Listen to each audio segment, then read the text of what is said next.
I really like the idea of asking them to figure out how do you want to think about these guys. I like that too. Any feedback that I can get, it's always helpful. To be able to work with teachers to make them the best that they can possibly be. Frequent unannounced observations followed by targeted feedback are an important evidentiary component to the 5-step evaluation cycle and provide regular opportunities for educators and evaluators to discuss practice. We do a combination of unannounced observations, typically 15 to 30 minutes in length, where we're able to pop in to a classroom. We combine that with announced observations, which are typically more, they're longer in length. So we do a full class period. So I might go and watch a full hour math lesson, and we do a planning conference ahead of time.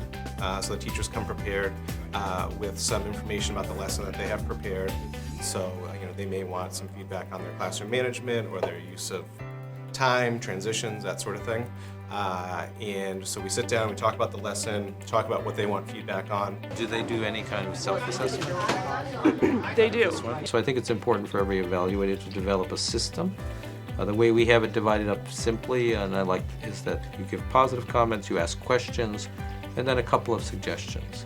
And so I'll label that 1, 2, 3, So He just comes in for 10 or 15 minutes at a time, which doesn't always give a complete picture. So there's an opportunity for us to dialogue about what happened before and after and what I'm planning to do next week to change how, what he saw, or to ask him for advice on how I might employ better practices. Right? What is the difference between those two? We have an online system that we've created in the district where all the feedback from the unannounced observations are written. So any evaluator of a teacher or of an educator would have access to that teacher's online communication. When Nick does a evaluation or a walkthrough, he'll write some feedback, and so that's where I see the observations that he made, the things that he noticed, suggestions he may have, and then I have an opportunity to respond, and I send it back to him, and on that same form, and then he'll get a notification that I responded, and he'll respond back. Meaningful observations and feedback focus not just on educator practice, but student engagement and learning as well. Why? Why do you think it's important? And I like to sit down with the students and ask them, what are you guys doing? What are you learning about? What's the objective? So tell me about how this goes back to the objective. What is this? And that helps give me some feedback and some understanding about the students' understanding. And then I can have a conversation with that staff member to let them know that one thing you might want to try when you wrap up is to tie it back to the objective. Okay.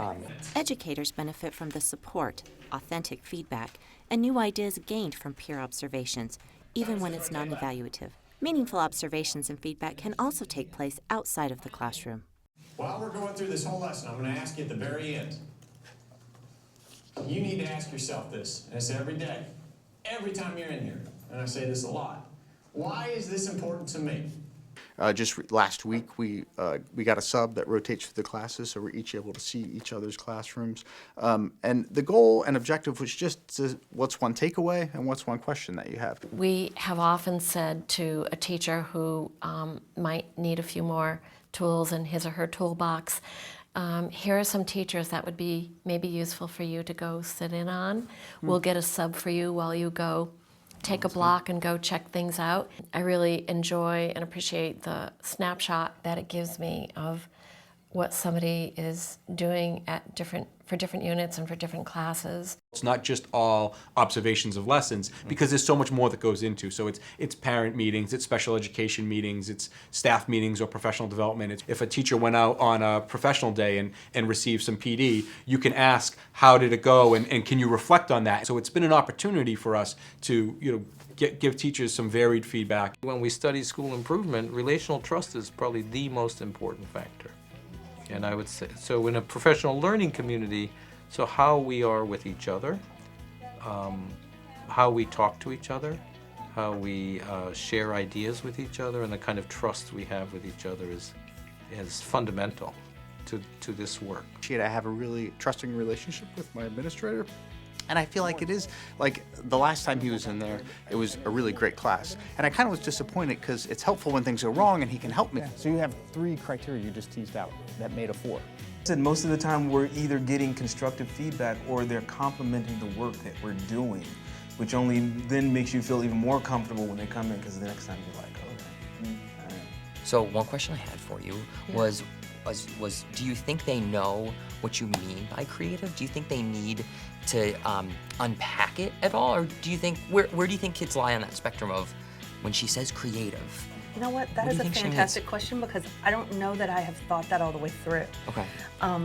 I think you're right, and I think that that is not just a me question. Yeah.